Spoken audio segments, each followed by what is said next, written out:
The paired text activities are for you. If you're looking to add in some nonfiction text activities to your novel study, it comes in a printable and digital format. The digital format is an interactive notebook, and it also includes Jamboards for whole class interaction. Or if you're interacting with another class, if you're using this for the global read aloud, you can use those Jamboard lessons when you're interacting with another class as well.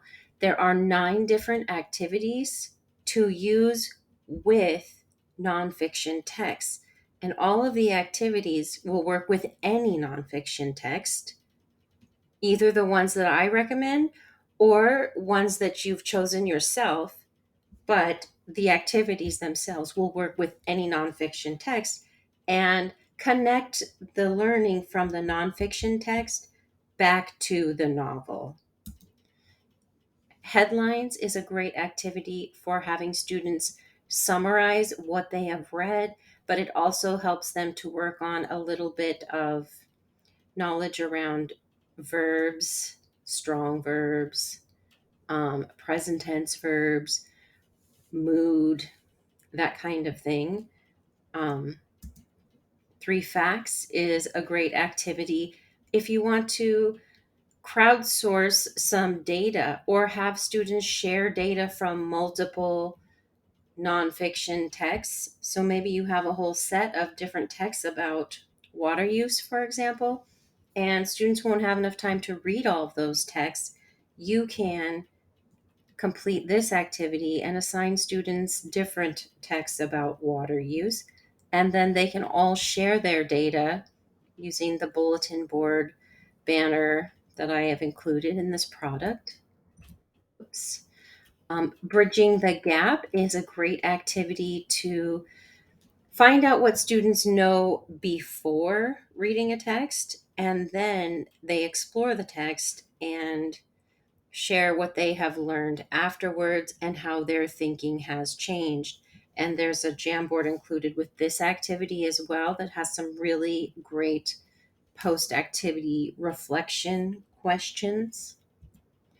Tic Tac Toe is an activity that involves students playing the traditional tic tac toe game and then talking about the connections that they've made between the two texts related to character, setting, conflict, mood, text structure, author's message, etc.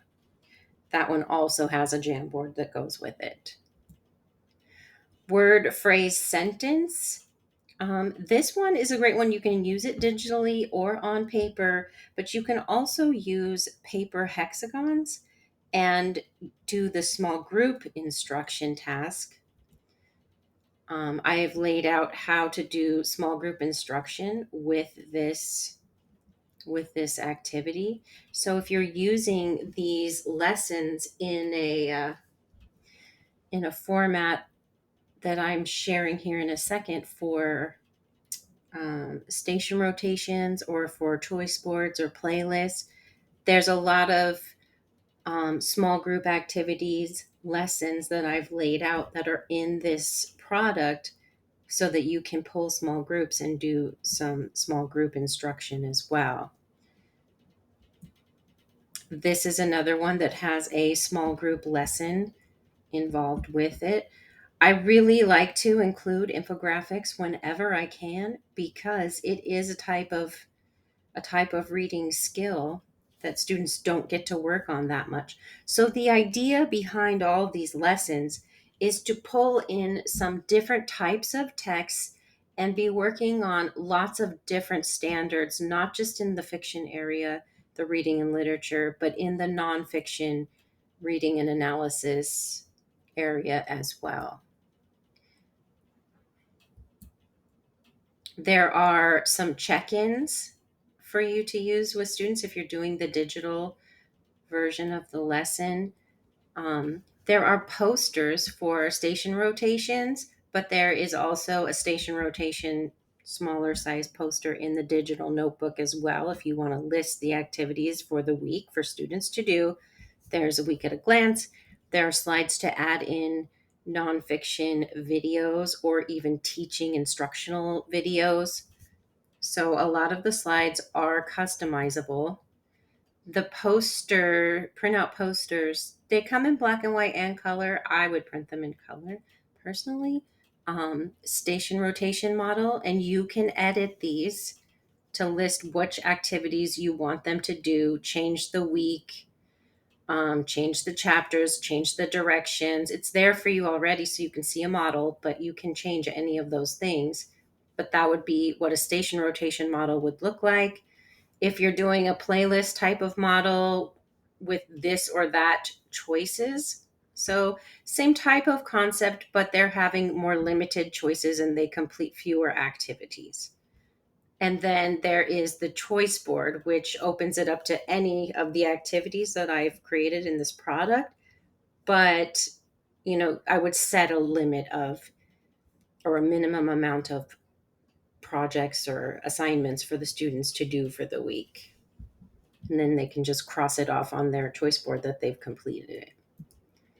So that's it for the preview of the nonfiction notebook.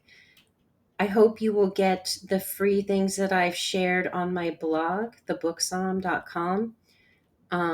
It has weekly discussion prompts for the novel to use with Flipgrid, shows students how to plan out their week for responding to the prompt, planning it out, recording it, commenting.